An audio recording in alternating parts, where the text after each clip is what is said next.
પદ્મશ્રી વિજેતા અને હાસ્ય કલાકાર જગદીશ ત્રિવેદી ખેડૂતોની બહાર આવ્યા છે। એમણે જગતના તાતને સહાય આપવાની માંગણી કરી। તેમણે પોતાના શબ્દ થકી વર્ણન કર્યું કે કેવી રીતે જગતનું પેટ ભરનાર ખેડૂત આજે માવઠારૂપી આફતની સામે લાચાર બન્યો છે। જગદીશ ત્રિવેદીએ સરકાર પાસે સહાય ચૂકવવાની માંગણી કરી કેમ કે કમોસમી વરસાદના કારણે ખેડૂતોના મોઢા સુધી આવેલો કોળિયો છીનવાઈ ગયો છે। એટલે ખેડૂત હવે કહે છે કે ખેતરમાં ધ્રુસકે ખેડૂત રડી રહ્યો છે, જેની સામે હવે સરકાર જોવે તેમજ તેમને સહાય કરે તે ખૂબ જરૂરી છે।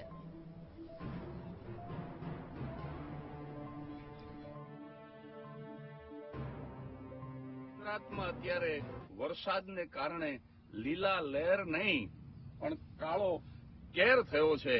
જેટલી જરૂરિયાત દેશને સૈનિકની છે એટલી જ જરૂરિયાત એક ખેડૂતની, કિસાનની છે। એટલે જ આપણે જય જવાન જય કિસાન બોલતા અને એટલે જ એને જગતનો તાત કીધો છે।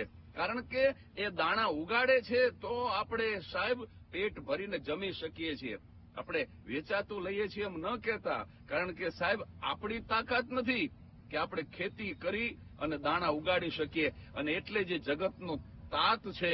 પણ અત્યારે મુશ્કેલી એ થઈ છે કે જગતનો તાત હવે તૂટી ગયો છે હાવ। મેઘા તું મહેરબાની કર, કારણ કે ખવડાવીને ખાનારા એને ખાવા નથી। તું થોડીક તો ચિંતા કર।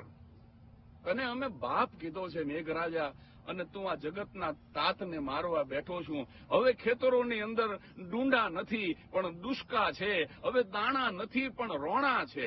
રોણા એટલે રુદન। સાહેબ અત્યારે ખેડૂતોને સહાનુભૂતિની જરૂર નથી, સહાયની જરૂર છે। હવે તો આ મેઘો ખમૈયા કરે તો હારું।